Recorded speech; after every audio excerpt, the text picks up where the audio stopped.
Kami datang Tuhan, dengan segenap hati kami, dengan segenap kerinduan kami Tuhan Yesus. Biarlah kami terus dipuaskan di dalam hadirat Tuhan. Terima kasih Tuhan.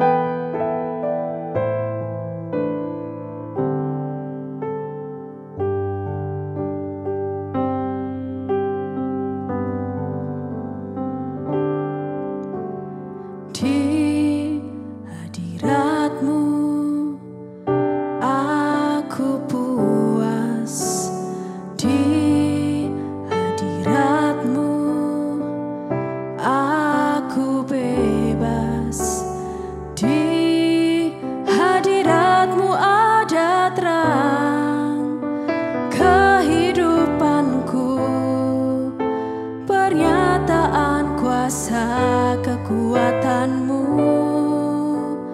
Di hadirat-Mu ku datang, persembahkan lagu di hadapan Rajaku. Di hadirat-Mu, di hadirat-Mu aku puas, di hadirat-Mu aku bebas, di hadirat-Mu ada terang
merasakan kebaikan-Mu Tuhan.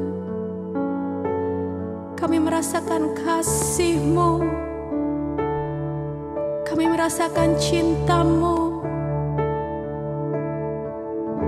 Terima kasih berkat kemurahan-Mu atas kami.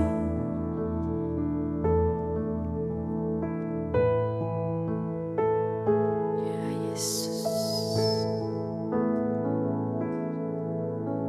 Sucikan dan kuduskan hati ini untuk layak menghadap hadirat-Mu. Tubuh jiwa rohku ku serahkan padamu, ku menyembah-Mu.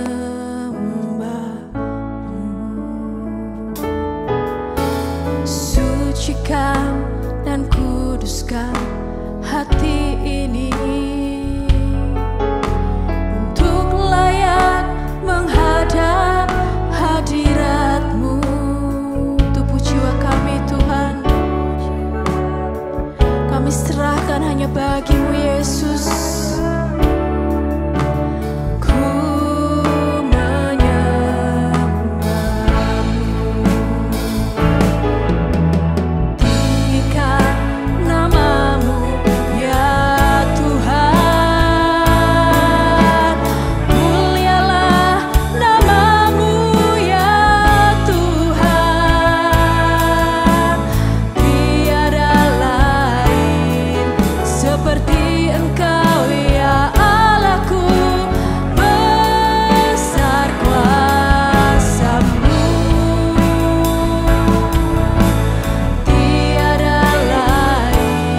berkuasa.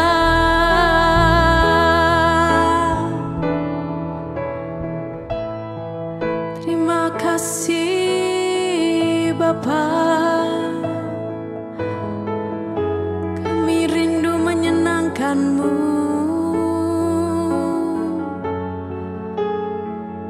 Kami rindu meninggikan nama-Mu,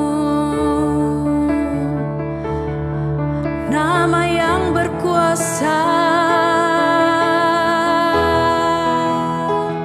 nama yang membebaskan, nama yang menyembuhkan. Kami panggil Kau Yesus, ya Kau Yesus Raja kami. Segala kemuliaan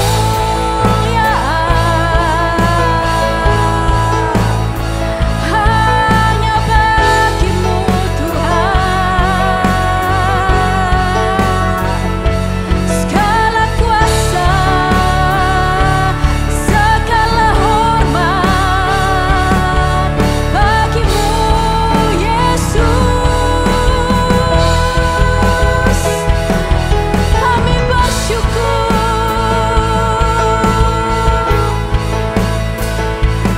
kami menyembah-Mu Tuhan, sebab Kau besar,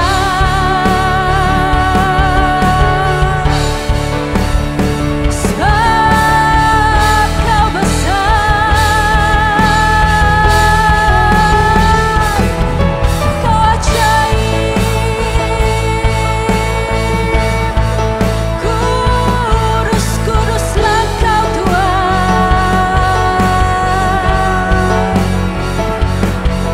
Haleluya.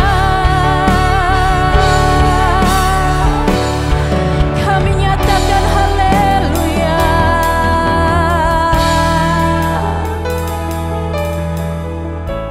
Bersyukur,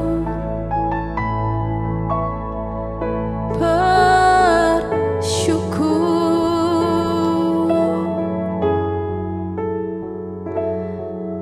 Terima kasih Yesus.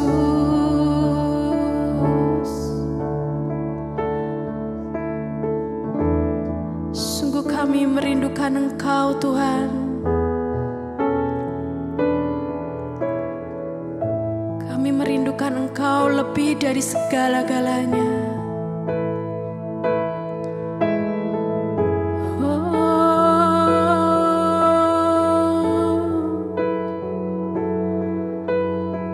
Kau Tuhan yang beserta kami,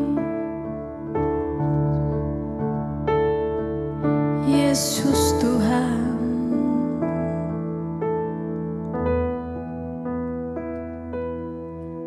Jiwaku merindukan-Mu, ya Allah yang hidup.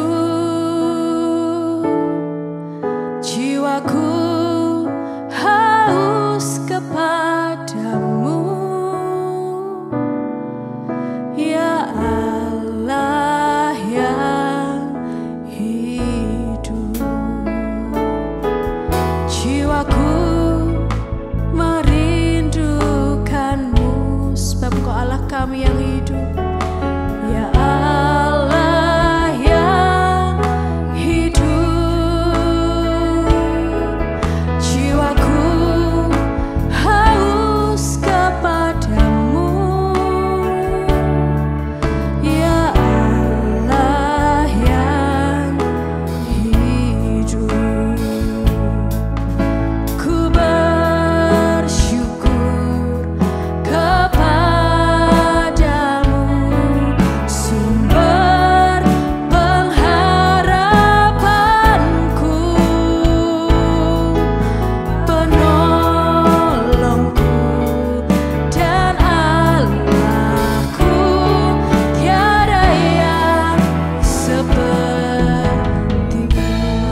Jiwaku merindukanmu, jiwaku merindukanmu. Ya Allah yang hidup jiwaku haus kepadamu. Ya Allah yang hidup, ku bersyukur kepadamu, sumber pengharapanku, penolongku dan Allahku. Tiada yang sepertimu. Kami bersyukur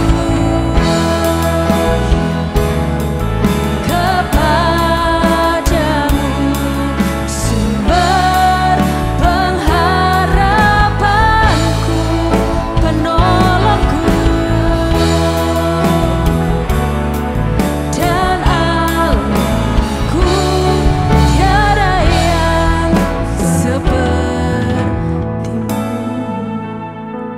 Mari dengan segenap hatimu nyanyikan. Ku bersyukur kepadamu, sumber pengharapanku, kau penolongku dan Allahku. Tiada yang sepertimu. Ku bersyukur kepadamu,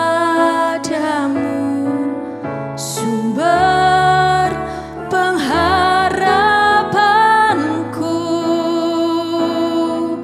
penolongku dan Allahku. Tiada yang sepertimu. Kami bersyukur Tuhan, ku bersyukur kepadamu, sumber pengharapan, sebab kau penolongku dan Allahku. Tiada yang sepertimu. Ku bersyukur kepadamu, sumber pengharapanku, penolongku dan Allahku. Tiada yang sepertimu. Ku bersyukur kepadamu, sumber pengharapanku, penolongku dan Allahku. Tiada yang sepertimu. Penolongku, tiada yang sepertimu. Tiada yang sepertimu.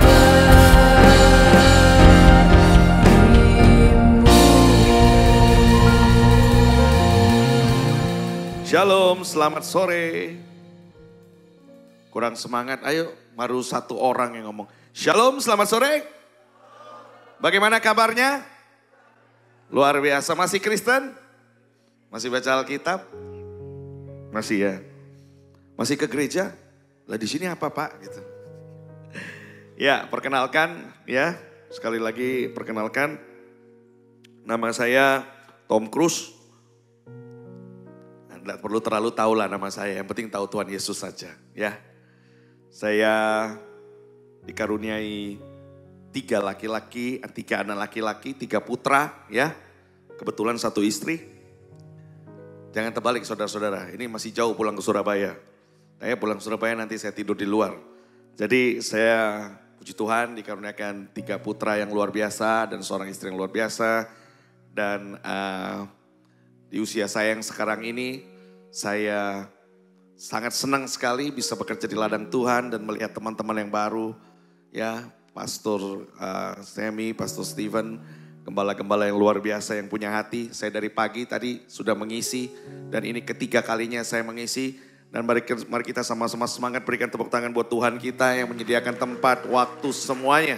Ya, dan hari ini saya ketemu dengan worship leader kita, Ari Wibowo, ya, yang luar biasa. Ini Ari Wibowo versi susu beruang. Dan Anda juga bisa melihat pendeta yang sore hari ini Ari Wibowo versi saset ya.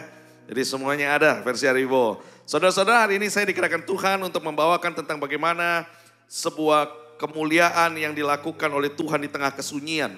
Apa itu kemuliaan di tengah kesunyian? Saya dikerahkan Tuhan untuk membawakan sebuah kisah yang sudah pasti terkenal ya. Saya kalau bawakan firman tidak terlalu berat-berat saudara-saudara karena saya maunya enteng. Yang berat-berat biar susu beruang saja saudara-saudara.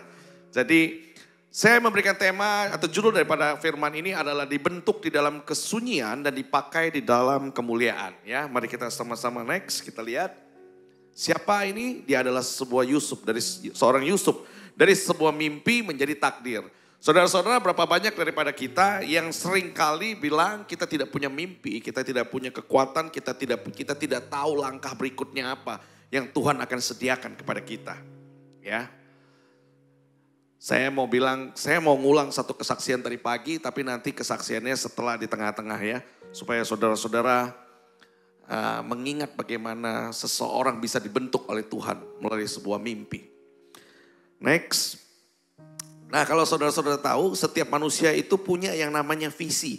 Visi itu apa? Visi itu bagaimana tentang sebuah masa depan atau tahap menuju kemuliaan kalau kita berjalan bersama Tuhan. Ya, nah ibarat anak muda sekarang punya punya mimpi. Jadi pengusaha, jadi ini, tapi pengusaha yang benar ya teman-teman. Jadi dokter, jadi hamba Tuhan. Dan kadang di balik visi itu atau mimpi itu ada orang-orang yang meremehkan perjalanan kita, betul ya? Dan di balik keremehan itu kita harus terus berjalan bersama Tuhan karena kita yakin kalau bersama Tuhan semuanya pasti dikenapi. Amin. Ya. Dan terutama kalau anak-anak muda yang berpikir saudara-saudara semua muda, ibu-ibu semua muda ya. Ya tenang, ibu-ibu semua muda. Saya paling takut kalau ngomong umur sama ibu-ibu ya. Itu hal yang sangat sensitif. Ibu-ibu semua muda. Dan saat ini kalau kita bicara mengenai mimpi masa depan atau visi, jarang daripada kita zaman sekarang ini yang punya visi yang tetap.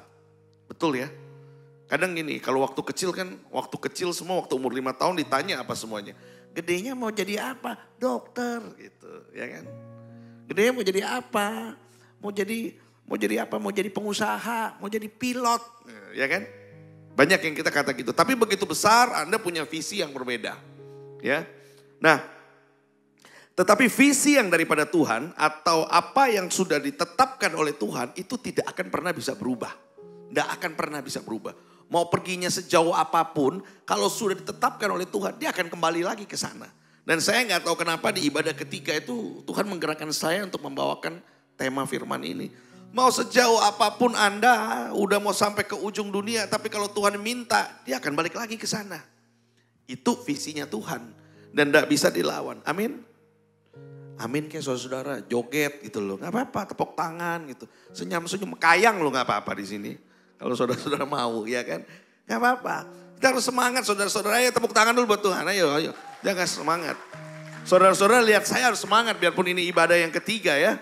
Jangan.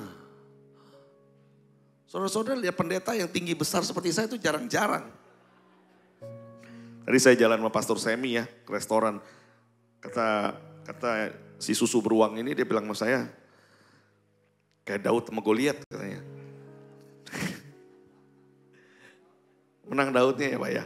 Tapi dia ngomong saya Dotoni Pak. Nah saya, saudara-saudara jangan marah ya, saya sukanya bercanda. Kita kan harus penuh sukacita, amin. Ya, sukacita semua. Nah kita kembali lagi next. Visi dan tahap kemuliaan daripada Tuhan. Mari kita sama-sama baca firman Tuhan, Mazmur 139 ayat 16. Matamu melihat selagi aku bakal anak dan dalam kitabmu semuanya tertulis hari-hari yang akan dibentuk sebelum ada satupun daripadanya. Berarti ada satu buah ketetapan yang Tuhan sudah tentukan, betul ya? Iya kan? Ada sebuah ketetapan. Kenapa saya bilang ada sebuah ketetapan? Karena ketetapan itu mau gak mau harus dijalani. Anda kan orang Kristen, yang namanya ketetapan tuh matamu melihat selagi aku bakal anak. Sebelum jadi anak atau menjadi anak itu sudah ditetapkan. Ada sesuatu ketetapan yang Tuhan sudah tentukan. Betul ya? Ya kan? Betul gak? Ya, betul ya? Saudara-saudara dengar saya ya masih ya? Ada yang... Saudara baru jam 5, belum jam 9. Saya tahu pencobaan itu berat di depan mata ya, mata yang ngantuk. Jam 5 saudara, ini khotbah, ini ibadah terakhir. Saya sudah minta izin sama Bapak Gembala sampai jam 9 malam. Benar, saya pulang ke Surabaya jam 10, saya bela-belain buat saudara. Kita 4 jam di sini. Ya, WL saya sudah suruh nyanyi 2,5 jam. Saudara-saudara mesti ngerti ketetapan itu begini. Kalau saudara-saudara orang Kristen di dalam pergumulan apapun, saudara-saudara punya yang namanya sukacita. Dan sukacita itu bukan pilihan tetapi ketetapan. Sukacita itu sudah pasti ketetapan. Senang gak senang dalam kondisi apapun Anda harus punya sukacita karena Anda anak Tuhan. Itu ketetapan. Makanya dikatakan matamu melihat selagi aku bakal anak dan dalam kitabmu semuanya tertulis. Hari-hari yang akan di apa saudara-saudara? Bentuk ada yang penting ngomong. Yang akan dibentuk. Dan banyak daripada kita yang tidak mengerti bagaimana Tuhan sebenarnya membentuk kita. Dan bagaimana Tuhan membentuk Yusuf. Ya kan? Yusuf itu dibentuk dengan prosesnya hampir 13 tahun dia berjalan. Alkitab mengisahkan. 13 tahun dia berjalan. Dari dia dikhianati. Kalau saya cerita Yusuf benar-benar dari kisahnya di pasal pertama sampai terakhir. Saudara-saudara bisa sampai besok pagi kita. 13 tahun dia dibentuk. Berapa banyak daripada kita yang sekarang merasa masih dibentuk oleh Tuhan. Kok saya nggak selesai-selesai ya? Pergumulan masih ada terus. Karena apa? Karena kita kadang tidak menyadari visinya Tuhan itu kemana. Visinya Tuhan itu kemana? Kita nggak menyadari. Kenapa? Sebuah contoh. Kita hanya mau datang ke gereja kadang hanya untuk mencari berkat. Meminta doa berkat. Saya sudah sampaikan tadi ibadah 1, ibadah 2. Kita lupa bahwa dalam datang ke gereja, Anda bukan menyatakan bahwa diri Anda suci kalau Anda ke gereja. Enggak. Anda ke gereja karena Anda masih butuh Tuhan. Amin. Anda datang ke gereja karena Anda harus sadar bahwa ada satu ketetapan diri Anda itu butuh Tuhan dalam perjalanannya. Betul ya? Nah ini gak main-main loh. Coba berapa banyak orang datang ke gereja setiap minggunya mintanya apa? Ke para gembala, ke para pendeta. Doa apa? Berkat, betul. Kalau udah sampai, mari sama-sama kita angkat tangan kita. Itu tangan diantas sampai jingke-jingke saudara-saudara. Yang sebelah tinggi dia mau lebih tinggi lagi. Kalau bisa naik di atas kursi dia terima. Tapi tidak ada yang mau menyadari ketetapan apa yang Tuhan telah lakukan. Visi apa yang telah Tuhan lakukan untuk dia. Ya, ada orang yang tidak dikaruniakan untuk berbicara depan mimbar. Ya, ada orang yang tidak dikaruniakan untuk bernyanyi depan mimbar seperti saya. Saya kalau nyanyi semua orang nangis bersama. Ya. Jadi kadang di tempat saya pelayanan, di tempat saya menggembalakan, WL saya ngomong, "Pastor jangan nyanyi. Pastor khotbah aja," katanya. Ya. Jangan ngambil ladang kita katanya. Dan beberapa orang tidak mengerti visi yang Tuhan berikan kepada kita. Nggak ngerti. Contoh tadi ibadah kedua saya sampaikan. Mungkin gak saudara-saudara kalau ngeliat orang yang sulit, orang yang lagi ada masalah, saudara-saudara datang tawarin diri. Saya doakan ya. Pernah gak? Mungkin pernah, berapa kali. Pernah gak saudara-saudara datang tiba-tiba mau pulang, sudah selesai ibadah datang ke Bapak Gembala. Bapak Gembala, selamat sore. Bapak Gembala izin dong, saya boleh gak doakan Bapak Gembala? Gak ada. Padahal saya percaya Pastor Semi, Pastor Stephen kalau orang datang, Pastor saya doakan ya, mereka pasti terima kasih. Betul ya? Sangat. Mendoakan itu bukan sekedar seorang pendeta hamba Tuhan mendoakan. Enggak. Ya. Ini saya mau ngajuin pertanyaan yang sama, gak apa-apa ya pastor ya. Kan mereka gak saling kenal tuh, ibadah 1-2. Saudara-saudara kan ngerti. Saya tadi pagi ngomong, kalau kita nyiram tanaman, yang basah pertama kali apanya? Apanya saudara-saudara? Tim choir? Atau mau saya sebut tim joget? Yang pertama kali basah apanya? Hah? Nge-rap dia. Saya nanya dia nge-rap loh. Apa? Nona-nona? Mau dipanggil ibu-ibu? Ya, apanya yang basah? Ibu-ibu, bapak-bapak, apanya yang basah? Anda kalau siram tanaman apanya yang basah? Selangnya yang basah. Ya kan? Tanamannya yang belakang. Kalau Anda berdoa untuk orang, pertama kali yang akan diberkati Anda sendiri. Karena Tuhan melihat hati Anda, pergerakannya gimana. Next. Terima kasih tim media. Banyak orang yang tidak sabar karena tidak bisa melihat visi Tuhan kepada dirinya itu apa. Loh gimana caranya saya tahu? Saya mau tahu masa sih dari sekian puluh banyak ratus orang di sini gak mengerti talenta apa yang Tuhan berikan? Benar gak? Pasti ada. Tadi saya luar biasa dengar dari Pastor Semi dan Ibu Gembala juga. Kalau banyak sekali mereka yang volunteer di sini. Jarang-jarang orang itu punya hati mau volunteer. Saya jujur ngomong. Jujur saya ngomong. Banyak pelayanan yang telah dikotori. Datang karena motivasinya uang. Saya ngomong frontal. Tapi melihat banyak orang yang datang volunteer di sini. Saya bilang sama Tuhan tadi, saya taruh dalam hati Tuhan, terima kasih loh Tuhan. Ya. Seringkali kalau ngomong sama Bapak Gembala, Ibu Gembala tadi pasti dengan rendah hati mereka ngomong terima kasih. Sudah datang di kota kami yang tidak besar. Saya bangga, kenapa? Karena saya juga tidak besar. Saya juga kecil, imut. Sama seperti kota ini misalkan. Tapi yang imut itu punya kuasa yang besar. Daud punya kuasa yang besar. Ya kan? Punya kuasa yang besar. Ya kan? Kekeluargaan ada di sana. Saya melihat Bapak Gembala, salamin apa semua. Sorry ngomong, saya tidak ada sentimen dengan mega church. Daud menggembala dari beberapa ekor domba. Dia mengenali setiap dombanya. Betul ya? Orang datang boleh ribuan datang ke gereja. Tetapi apakah yang mereka datang cari itu mereka tahu visinya Tuhan itu apa? Mereka mungkin hanya datang ke gereja karena mereka gak ngerti visinya apa. Mereka datang ke gereja karena hanya mau mencari sebuah kewajiban. Kalau tidak ke gereja nanti saya akan dibully. Kamu katanya Kristen kok gak ke gereja? Banyak orang yang akhirnya ke gereja tapi tidak mengerti visinya itu apa ke gereja. Anda ke gereja apa karena Anda Kristen? No. Kalau Anda ke gereja karena Anda Kristen, waktu rapture nanti pengangkatan yang naik apanya? KTP-nya Pak Bu. Musim pengangkatan terjadi, itu KTP keluar. Naik ke atas. Saudara cuma ngeliatin. Karena nggak ngerti visinya apa. Yusuf mengerti visinya itu apa. Dari mimpi itu jadi sebuah takdir. Karena dia menjalani sama Tuhan. Next, berikutnya terima kasih tim media. Ya, ini bahasa Inggrisnya. Saya bacakan. When there is no vision, the people perish, but he that keep the law, happy is he. Saudara-saudara tahu artinya? Di bawahnya baca. Saya nggak ngerti, saya tulis doang. Kalau mau saya arti benar-benar ya, tadi saya sudah sebutin. Dilarang merokok, rusak jantung dan paru-paru. Amsal 29 ayat 18 mengatakan bila tidak ada wahyu menjadi liarlah rakyat. Berbahagialah orang yang berpegang pada hukum. Orang mengartikan ini apa? Oh mengartikan ini dengan kuat sekali. Pikirnya dengan wahyu, rakyat, segala macam. No. Anda akan menjadi liar kalau Anda tidak berpegang kepada hukum Tuhan. Anda tidak berpegang kepada visi Tuhan. Ketetapan Tuhan itu apa? Itu yang harus kita jalani. Ketetapan Tuhan itu contohnya seperti apa? Pak Bu yang sudah berkeluarga mungkin suami istri punya anak. Satu ketetapan yang jalan. Anak-anak saya berjalannya begini. Jangan menonton ini.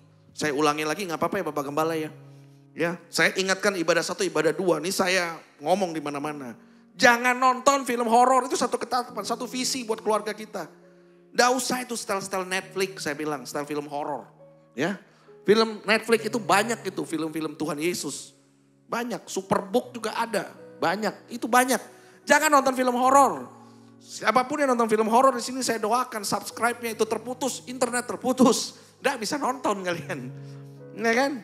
Beneran saya doain. Jangan sampai, yang muda-muda ya. Jangan ya di sini joget-joget untuk Tuhan. Berdansa untuk Tuhan. Tapi pulang nonton sumur tengkorak. Gak ada guna. Anda gak ngerti visinya Tuhan itu apa. Visi Tuhan itu dalam kehidupan kita pasti bagus. Kita tidak usah membanggakan setan. Tidak usah nonton setan. Gak ada gunanya. Bukannya, saya bilang lebih baik Anda fanatik daripada Anda munafik. Saya bilang. Hai, quotes hari ini. Kecil tapi membahana saudara-saudara. Tepuk tangan dulu buat Tuhan dong. Tepuk tangan. Serius banget. Serius. Kita banyak mengesampingkan hal-hal kecil sehingga visi yang besar itu semakin tidak kelihatan. Semakin gak kelihatan. Anak-anak yang usianya masih muda, yang paling, Anda saudara-saudara paling beda 2-3 tahun sama saya ya. Tambah PPN, tambah service charge. Mereka tidak mengerti kadang visinya lari kemana. Habis kuliah saya ngapain? Saudara-saudara yang baru menikah bingung. Habis nikah saya ngapain? Ya, saudara-saudara yang masih pacaran bingung. Saya setelah pacaran ngapain? Ya banyak orang yang ikut pelatihan untuk pernikahan, konseling pernikahan. Ikut aja sekedarnya karena untuk dapat diberkati secara agama. Tapi nggak ngerti tujuannya apa. Di ibadah sebelumnya saya sudah ngomong ya. Saudara-saudara baik yang lagi jomblo atau yang sudah nikah, Anda harus punya visi. Visi Anda dalam menikah atau menuju pernikahan adalah mencari kebahagiaan kah? Ya? Bukan, ingat. Visi Anda adalah membuat kebahagiaan. Makanya suami istri itu gak pernah yang namanya cocok. Karena Tuhan ciptakan dia untuk membuat kebahagiaan satu sama lain. Buat yang masih pacaran, yang sebelah kiri yang masih jomblo, asal aja saya jomblo. Senang kan pasti dibilang jomblo juga. Anda kalau punya nanti pasangan pernikahan ke depan, tujuannya adalah membuat kebahagiaan, bukan mencari. Kalau mencari mah, ya ampun. AC Pak malam ini agak dingin ya, Pastor ya. Saya makin ciut aja kayaknya. Tapi enggak, tenang, enak kok Pastor. Saudara-saudara mesti ingat, next. Banyak daripada kita lupa. Kita akhirnya mikir, setelah kita gagal, kita mikir kita ini sampah bukan? Kita gagal enggak? Padahal rancangan Tuhan itu selalu indah buat kita. Saya mau share sedikit kesaksian. Semoga Bapak Gembala dan Ibu Gembala gak bosen ya dari tadi pagi. Ada 2 kesaksian yang saya mau sampaikan. Saksian pertama adalah zaman COVID kemarin itu ada seorang pengusaha yang akhirnya ampun-ampunan nyerah. Berapa banyak daripada kita COVID yang mengalami kesulitan? Siapa di sini mengalami kesulitan zaman COVID? Coba angkat tangannya, ayo. Jangan malu-malu. Jangan malu-malu, banyak kan?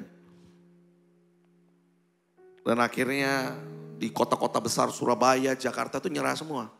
Ada seorang pengusaha di Surabaya, ya, itu menyerah. Menyerah kenapa? Udah gak bisa bayar apa-apa. Dia bisnisnya di mall. Karena bisnis di mall dia sudah gak bisa ngapa-ngapain.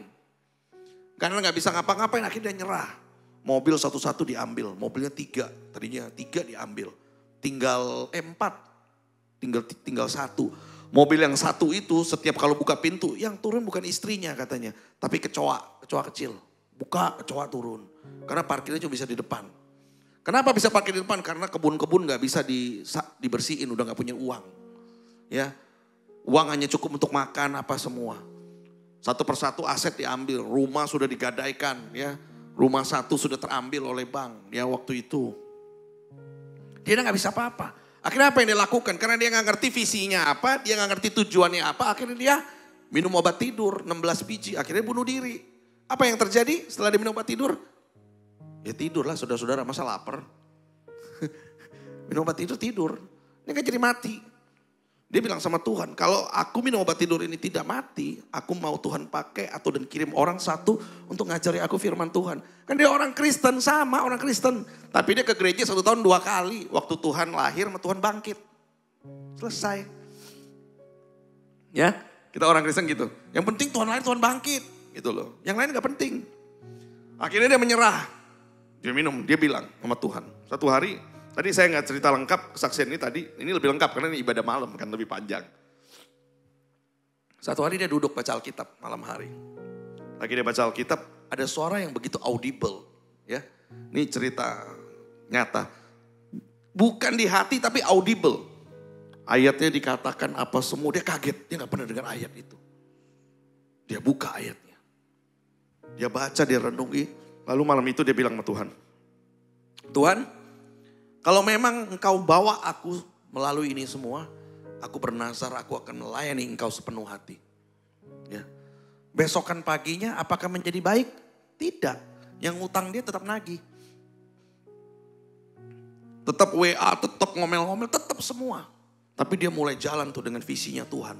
Jalan dari satu tempat ke satu tempat, ke rumah sakit lainnya, doakan orang. Mulai jalan satu persatu. Ya. Naik angkot, yang tadinya naik mobil mahal, naik angkot mulai ke sana semua berkeliling. 3 tahun dia jalani itu semua melayani Tuhan. Gak tahu arahnya kemana, tapi dia tahu. Tuhan bilang jalan. Dia tahu visinya. Dia datang doain orang, sembari dia mulai kerja dengan orang. Dia mulai cicil hutangnya pelan-pelan. Dan akhirnya dia berketetapan menjadi seorang hamba Tuhan. Dan orang itu berdiri di depan Anda sore hari ini. Berikan tepuk tangan buat Tuhan. Saya cuma mau bilang tidak ada hal yang tidak mungkin dalam visi Anda dengan Tuhan. Karena visi itu pasti terjadi. Kalau saya menceritakan kegagalan saya, tadi saya ke Pastor Semi. Saya ngutang hampir 6 M. Ya, kalau tadi 6 M itu dijadikan garang asem. Wah tuh saudara-saudara, jangankan makan, berenangnya kita bisa di dalam tuh. Kalau saudara tanya gimana Pak bayarnya? Saya masih bayar. Tapi saya percaya Tuhan memberikan visi saya yang baik. Dia akan mengangkat saya. Saya tidak akan pernah berhenti itu percaya sama dia. Kalau saya pernah mengalami itu, saudara-saudara pun pasti bisa lebih daripada apa yang Tuhan akan sediakan nantinya. Amin. Pasti. Gak ada yang, kenapa? Gak ada yang jadi sampah di hadapan Tuhan. Tuhan tuh buat kita semua sama. Betul ya? Cuman ukurannya rada beda aja. Saya ukuran S, yang itu L, ya Pak Sami XL, itu aja. Kayak baju, tapi fungsinya sama. Tetap 2 lengan, 1, kan gak mungkin baju kepalanya 2 coba. Tangannya 4, gak mungkin saudara-saudara.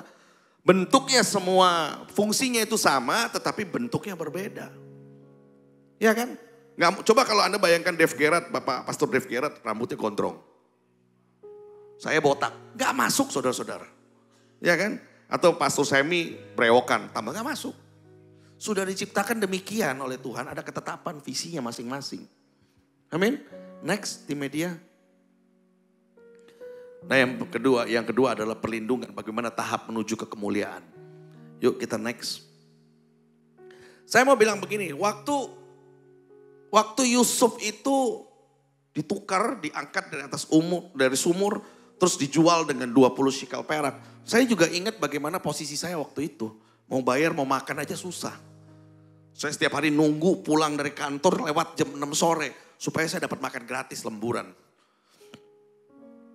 Supaya keluarga saya itu kecukupan dengan uangnya yang ditinggalkan. Sama seperti Yusuf, ada sebuah perlindungan yang Tuhan berikan. Kalau waktu hari itu Yusuf ya tidak dijual kepada orang Ismail, itu mungkin dia sudah mati, benar gak? Benar gak? Kadang kita mikir gini, oh kalau dijual ini Tuhan ini gak sayang kita. Kalau waktu itu saya gak dipoles Tuhan, dibersihkan sama Tuhan, saya gak akan mengalami proses itu. Saya gak akan berdiri di sini.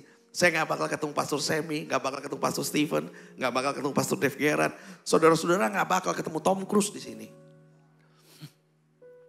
Saya kalau ngomong Tom Cruise, Pastor Dave itu udah kayak gak ada. Tapi karena saya mau menjalani visi itu sama Tuhan, saya diam, saya jalan aja. Saya gak tahu kemana, tapi saya tahu Tuhan akan bawa saya. Ya, saya kalau dengar tadi bagaimana perjuangan Bapak Gembala dan tim membangun ini semua, satu persatu. Karena ada visi ya Pak ya, untuk memuliakan Tuhan. Tidak ada agenda pribadi, makanya Tuhan sediakan. Sama kayak gini, sama kayak Yusuf. Diangkat, dibuang ke sumur, diangkat dari sumur, dijual 20 shikal perak. Akhirnya apa? Tetap dilindungi oleh Tuhan. Dengan caranya Tuhan.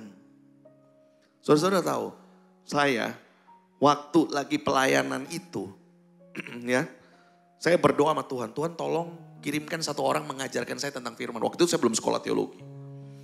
Ada seorang pastor. Pastor itu demen banget namanya tahu tek. Tahu saudara-saudara tahu tek ya? Nah, tahu tek ini ada dekat depan sebuah Alfamart, ya, sebuah mini retail market. Dan pastor ini selama seminggu itu kayak orang ngidam. Setiap hari kepengen makan tahu tek, setiap hari. Nah pada hari Minggu itu dia kepengen makan, bukanya 9:30 malam. 9:30 malam dia ke sana, tutup tahu teknya. Lalu dia ke seberang. Itu hari Minggu. Saya doa itu hari Sabtu. Minta Tuhan tolong kirim orang ajarkan saya. Karena tahu tek itu tutup, dia nyebrang ke Alfamart itu, dia ketemu saya lagi apa? Lagi konseling orang narkoba. Dia tarik meja bangkunya, dia tanya saya, Pak permisi bangkunya dipakai? Saya bilang enggak Pak, silakan duduk. Dia duduk, saya konseling. Jadi saya tuh udah mulai pelayanan konseling orang narkoba. Dia dengerin saya, setelah selesai dia tanya saya, Bapak orang Kristen? Ya dalam hati saya, ya iya kali orang jagoannya juga sama bergondrong, ya pasti Kristen. Saya bilang iya Pak, kita tukeran firman. Mulai dari situ kita setiap hari ngomongin firman. Sampai subuh dia ngajarin saya Alkitab semuanya. Waktu itu saya belum mulai sekolah teologi. Sekolah diajarin itu subuh jam 9 malam sampai jam 2 pagi. 9 malam jam 3 pagi. Tiap hari doa bersama di depan sebuah tempat restoran yang orang gak pakai. Setiap hari. Dan sampai hari ini dia dan saya, kami sama-sama melayani di tempat kami menggembala sekarang. Di sebuah yayasan. Tuh Tuhan bagaimana menciptakan visi itu yang baik. Tepuk tangan buat Tuhan dong. Kalau bukan Tuhan itu siapa yang bisa begitu? Ya. Next. Nah ini saya gak bacakan panjang buat saudara-saudara. Tapi kalau saudara-saudara lihat saya menaruh beberapa huruf merah di sana. Manusia akan mencintai dirinya sendiri. Menjadi hamba uang. Mereka akan membual dan menyombongkan diri. Mereka menjadi pefitnah. Mereka akan berontak terhadap orang tua. Tidak tahu berterima kasih, tidak mempedulikan agama, tidak tahu mengasihi, tidak mau berdamai, suka menjelekkan orang, tidak dapat mengekang diri, garang, tidak suka yang baik, suka berkhianat, tidak berpikir panjang, belaga tahu, lebih menuruti hawa nafsu daripada menuruti Allah. Ini semua adalah ciri-ciri daripada kita yang tidak tahu mengenai visi kita dari Tuhan. Visi Tuhan kepada kita itu mau kita selamat, tapi ini perlakuannya kita kadang. Kita gak pernah mau mengerti. Tapi Yusuf gak melakukan itu. Dia jalan dengan lurus, integritas. Next. Ya, saya buat agak cepat nih masih ada. Kita gak ngerti bahwa ada cinta tanpa syarat adalah perlindungan Allah kepada kita. Kita gak mau ngerti. Saudara-saudara berapa banyak sih yang ngerasa kalau lagi berdoa mau minta sesuatu tapi Tuhan gak berikan. Saudara-saudara pasti marah. Dan gak mau kayak gini, Tuhan maunya kayak gini. Ya, Anda ngajarin Tuhan cara memberi. Makanya tadi saya ingatkan. Jangan Anda berdoa kepada Tuhan, membuat Tuhan jadi berhala. Membuat Tuhan jadi berhala itu gimana? Anda cuma datang berdoa waktu minta. Anda gak pernah datang untuk pengampunan. Anda gak pernah datang untuk bersyukur. Anda gak pernah datang untuk berterima kasih. Banyak orang yang akhirnya waktu melayani Tuhan atau mulai jalan sama Tuhan, akhirnya lupa visinya sama Tuhan itu apa. Gak ada integritas. Gak sadar bahwa dia bisa sampai di sana karena ada perlindungan Tuhan kepada dia. Banyak orang yang gak sadar. Nengoklah ke belakang. Mungkin Yusuf kalau nengok ke belakang dia akan sadar. Ya, kalau saudara-saudara baca kitab Yusuf benar-benar, itu ada sebuah pergumulan. Dia kayak mau apa? Kayak dia mau hukum balik saudara-saudaranya kan. Tapi dia ngerasa aduh gimana ya, dia maju mundur. Tapi akhirnya dia urungkan niat itu. Nah saudara-saudara berapa banyak yang gak menyadari bahwa ada cinta tanpa syarat dari Tuhan. Mungkin saudara-saudara punya informasi saldo cuma 50.000, mungkin. Tapi tetap ada perlindungan Tuhan kan, sampai hari ini masih makan kan, amin. Hidup itu gitu saudara-saudara. Kalau gak tarik tunai ya tarik nafas. Cuman 2 doang pilihannya. Gak tarik tunai ya tarik nafas, udah itu aja.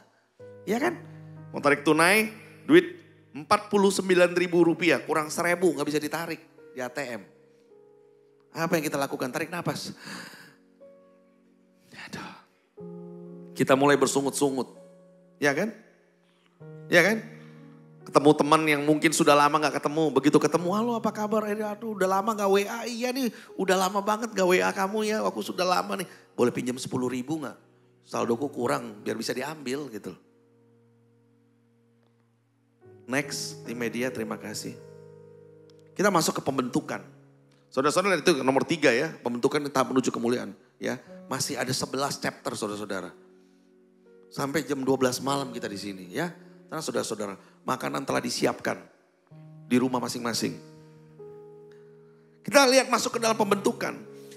Yusuf next menolak godaan daripada istri Potifar, daripada istrinya, daripada si Potifar. Dan apa yang dilakukan, coba perhatikan baik-baik. Tetapi Yusuf menolak dan berkata kepada istri tuannya itu, dengan bantuanku, tuanku itu tidak lagi mengatur apa yang ada di rumah ini. Dan ia telah menyerahkan segala miliknya pada kekuasaanku.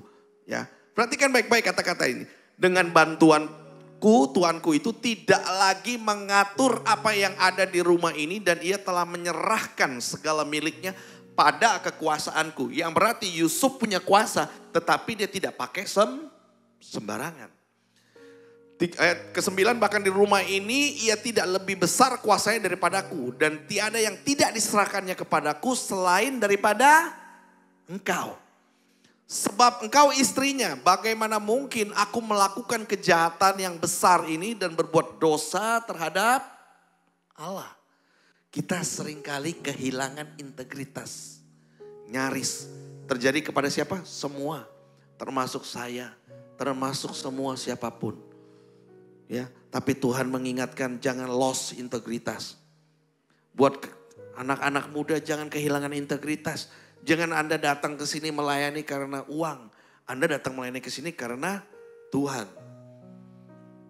Ya, Kisah Para Rasul kalau kita baca benar-benar itu seperti gantung kitab itu. Karena satu hari kita mungkin akan jadi melanjutkan Kisah Para Rasul itu ceritanya. Amin. Anda harus punya integritas yang berjalan bersama Tuhan waktu melayani. Jangan datang melayani karena mimbarnya bagus. Jangan datang melayani karena Pastor Stephen yang tampan dan tinggi dan gagah perkasa. Ya. Anda jangan melayani karena Anda ketemu Pastor Dave Gerard yang gemoy. Anda harus punya integritas kalau melayani itu melayani Tuhan. Saya percaya Bapak Gembala dan Ibu Gembala nih orang yang rendah hati dan orang yang punya integritas. Seumur-umur saya makan sama Dave Gerard ya. Baru kali ini loh, Dave itu gak berani nyentuh banyak makanan. Ya, karena ada penghalang sekarang, Ibu Gembala. Ya, tadi kita makan di sebuah restoran yang ditaruh pertama kali itu gula, saudara-saudara. Tumpukan gula. Karena kita mesen es jeruk ya. Ada saudara-saudara kepengen minum es jeruk. Oh enak, dingin saudara-saudara. Rasanya itu, saudara-saudara. Dan di es jeruk itu saya tadi ngeliat gitu kan, es jeruk itu warnanya kuning, bakalan manis nih. Sudah gitu ditaruh lagi gula, 1 gelas, 2 malah ya. Ibu Gembala langsung bilang sama Dave, jangan kau sentuh itu. Itu kayak firman, jangan kau sentuh itu. Jangan disentuh, lihat aja gak berani dia. Dan diambil 1, ditaruh, diaduk. Begitu diminum asam saudara-saudara. Ternyata kadang-kadang manusia seperti itu. Tampak luarnya kuning kayaknya manis seger. Begitu diminum asam. Tapi Tuhan gak begitu. Kalau kita punya integritas sama Tuhan gak bakal asam. Ya kan?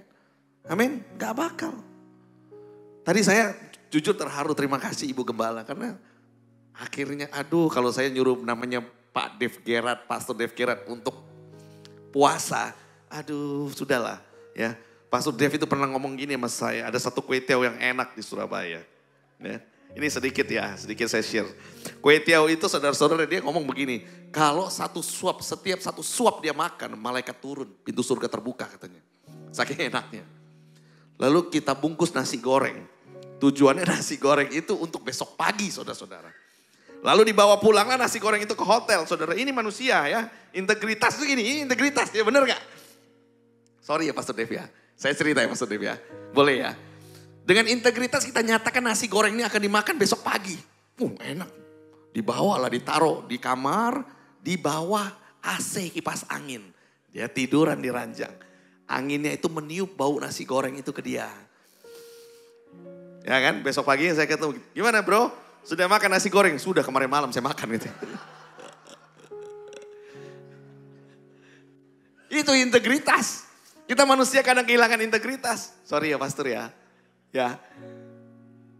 Lalu saya tanya, kenapa bisa lu makan? Itu saya takut ngendep, jadi nasi goreng saya buka. Nah baunya itu ketiup sama pelan-pelan.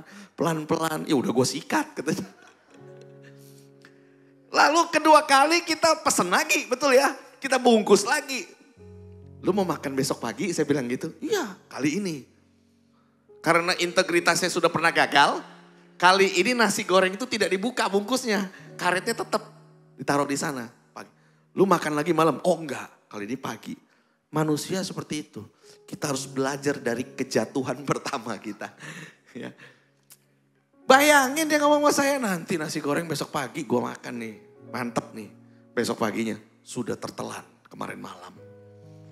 Kita kadang kehilangan integritas. Kita berpikir it's okay lah, sudah gak apa-apa. Ya, tapi Yusuf enggak. Dia bilang, apa yang harus bisa? Aku gak bisa lakukan apapun. Bagaimana aku bisa berbuat dosa terhadap Allah? Berapa banyak daripada kita yang datang hari ini ke gereja dengan integritas tidak mau melakukan dosa. Tapi saya jamin hari Senin kita mulai lagi. Toh hari Senin sampai Jumat kita masih diampuni kok. Nanti Sabtu Minggu ketemu lagi sama Bapak Gembala, didoain lagi, diampuni lagi. Saudara-saudara, saya tidak mengajarkan saudara-saudara atau dalam arti saudara-saudara pasti jadi orang yang tidak berdosa. Tetapi Tuhan membangun kita sebuah integritas supaya kita belajar tidak berdosa. Supaya belajar tidak berdosa. Ya sama seperti Pastor Dev supaya belajar tidak membuka nasi goreng itu di tengah AC. Karena godaannya makin kuat kan. Potifar sudah buka baju depan Yusuf. Sorry ya, saya ngomong. Tapi integritasnya kuat. Nasi goreng itu sudah dibuka di depannya Pastor Dev. Tapi integritas itu tidak kuat pertama kali. Lalu ditelan lah itu. Yes. Kalau saya jadi dia pun saya akan melakukan sama. Bayangin aja kalau lagi tidur TV nyala terus gitu bau nasi goreng gitu. Sekali kuat, dua kali kuat, ketiga kali saya sikat pasti. Semua begitu, betul ya kan? Next. Tetapi Tuhan, Kejadian 39:21, tetapi Tuhan menyertai Yusuf dan melimpahkan kasih setianya kepadanya dan membuat Yusuf kesayangan bagi kepala kemenjara. Saudara-saudara, saya mau bilang begini. Kita seringkali lupa bahwa di dalam keterpurukan kita, Tuhan itu tidak akan pernah meninggalkan kita. Kita nih ingetinnya itu masalahnya. Ya. Saya akan kasih satu analogi yang baik. Gini. Waktu Yusuf di penjara, itu layaknya gini. Ibu-ibu pasti tahu. Ibu-ibu yang sudah pernah punya anak, hamil, tahu merasakan kalau hamil kayak gimana. Betul ya? Ibu-ibu, benar? Yang ngangguk Pastor Dev, ibu-ibu. Ibu-ibu. Kalau Anda waktu hamil 9 bulan membawa seorang bayi dalam kandungan, ya, mendekati masa bersalin itu makin sakit perut, betul ya? Nanti udah mendekati 9 bulan mau melahirkan itu kan ada pembukaan 1, pembukaan 2, pembukaan 3, betul ya? Sampai pembukaan 7, ya kan? Makin sakit, makin sakit, makin sakit. Waktu sakit itu sudah tidak terbendung, akhirnya bayi itu keluar.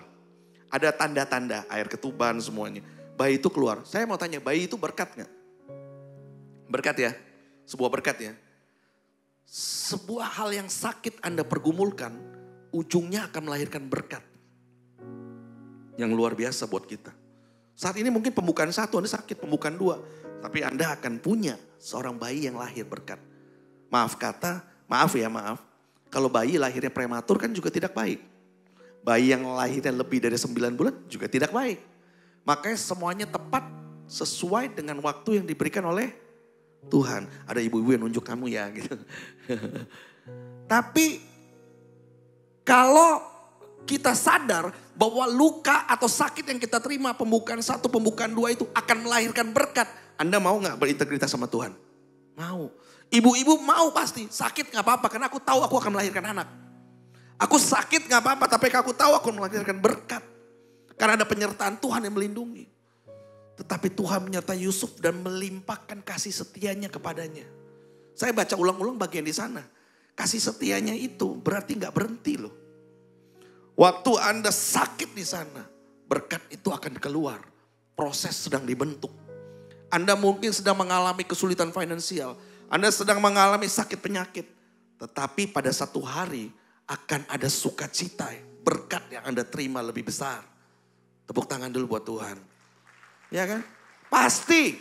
Percaya itu. Sisa 7 menit 7 jam 24.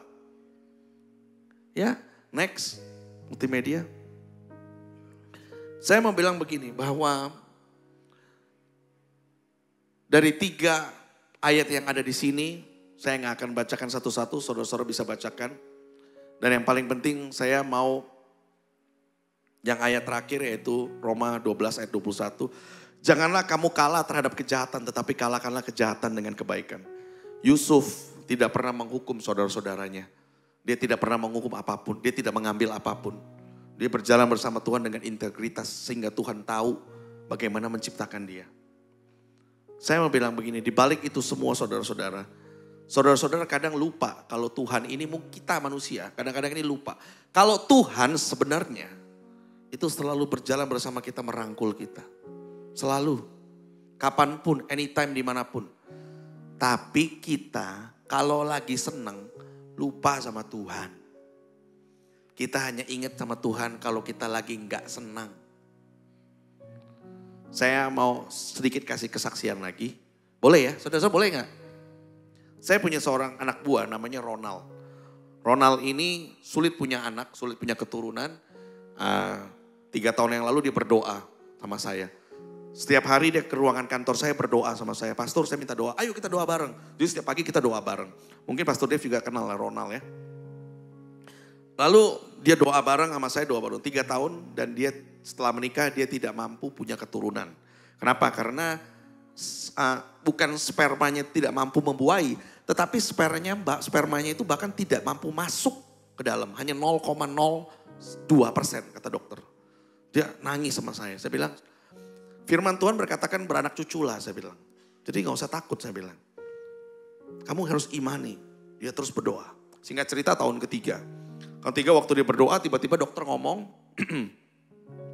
ada 0,02% sperma yang masuk ke dalam rahim. Baru masuk, belum membuahi. Jadi dokter bilang belum tentu. Ya. Kita terus berdoa, dia ambil doa puasa, istrinya doa sampai nangis-nangis. Ya. Istrinya tuh sudah 3 tahun berdoa sambil nangis. Singkat cerita akhirnya istrinya hamil. Ya. Setelah melalui sekian purnama, sekian sakit, istrinya hamil. Dan akhirnya punya seorang anak. Ya, anak wanita. Kita berikan tepuk tangan dulu buat Tuhan.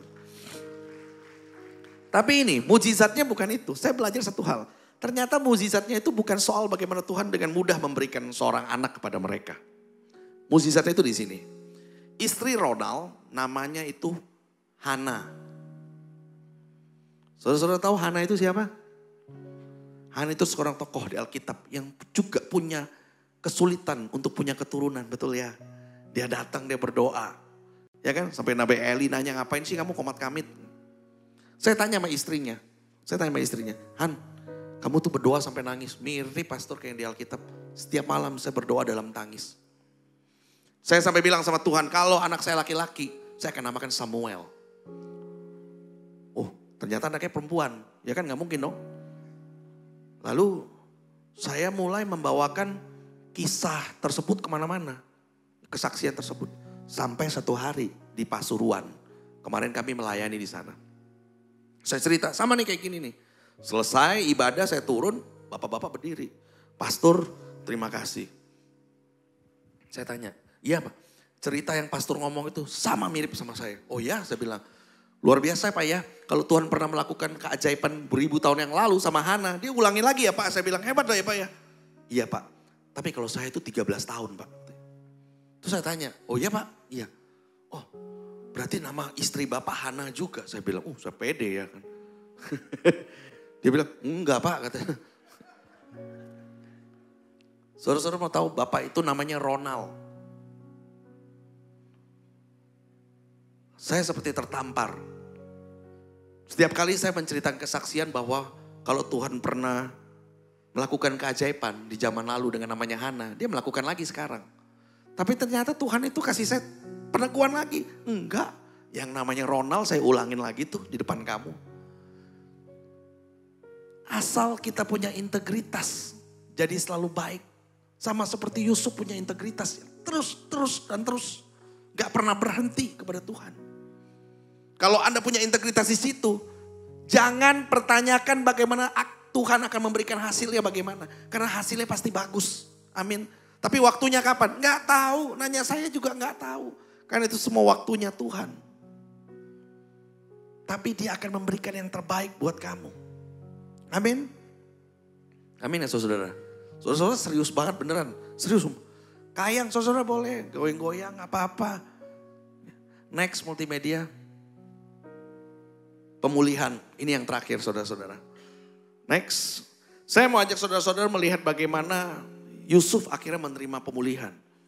Kejadian 39-23 dan kepala penjara tidak mencampuri segala yang dipercayakannya kepada Yusuf. Karena apa? Tuhan menyertai dia. Dan apa yang dikerjakannya dibuat Tuhan berhasil. Sampai hari ini saudara-saudara. Setiap apapun yang saya kerjakan, Tuhan kayak taruh di hati saya. Ini gak usah kamu kerjakan, bukan dari aku. Ini kamu kerjakan, ini dari aku. Bagaimana mengukur itu semua? Karena saya merasakan sukacita damai sejahtera. Kalau ada sukacita damai sejahtera saya kerjakan. Kalau gak ada ya gak ada. Ya. Demikian pula saya juga dengan Pastor Dave. Kalau dia sudah ngomong yuk kita makan kue tiaw. Sukacita damai sejahtera di antara kita semua berdua. Ya kan? Seberapa malamnya pun kita berangkat ke sana. Ya kan? Bayangin kita baru buka pintu restoran aja. Baru buka pintu restoran itu pelayan sudah hafal muka kita. Baru buka ngek gitu. Selamat malam Bapak, apa kabar? Sudah lama gak kesini. Kan dia tamu kalau ke Surabaya. Ya otomatis saya harus traktir dia lah. Tapi yang di say hello dia loh, bukan saya loh.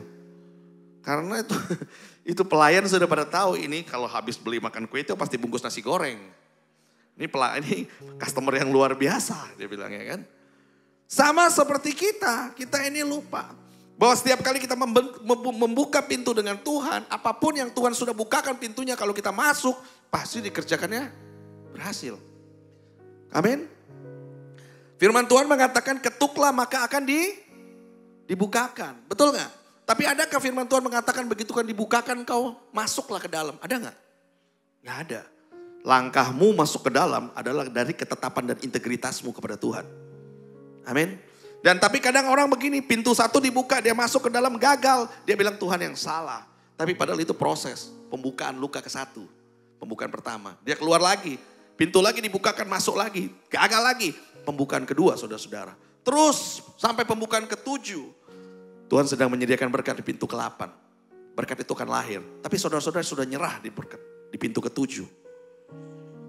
Tetapi lihat, firman Tuhan katakan karena Tuhan menyertai dia. Dari pintu ke-1 sampai pintu ke-7, Tuhan menyertai dia. Makanya di pintu ke-8 nanti Tuhan akan menyediakan buat Anda dan Anda akan berhasil. Amin. Itu yang kita harus percaya. Terima kasih sudah diberikan tepuk tangan. Akhirnya saya bisa pulang ke Surabaya dengan tenang. Ya, dengan senang, ya kan. Saudara-saudara saya mau bilang begini.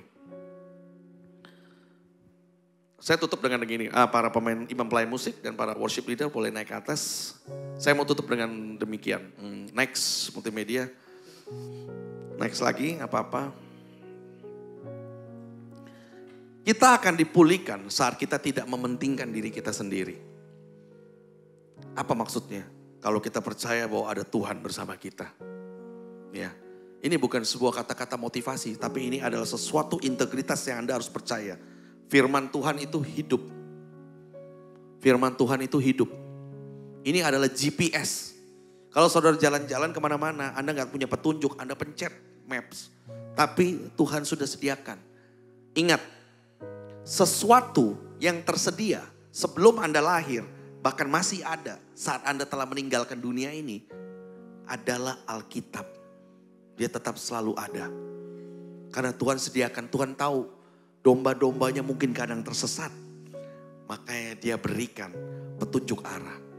Amin. Saya percaya malam ini saudara-saudara semua akan punya sebuah integritas nantinya. Layaknya seperti Yusuf yang akan berhasil. Ya, saya tidak akan bercerita bagaimana Yusuf jadi raja dan apa semua. Kita semua sudah tahu. Tapi kita belajar dari dia satu hal. pemulihan bisa terjadi karena ada integritas yang terus berjalan bersama Tuhan. Amin. Yang dulu tak ku mengerti, sekarang kau buat mengerti. Kau singkapkan mataku dengan kasih-Mu yang tak pernah ku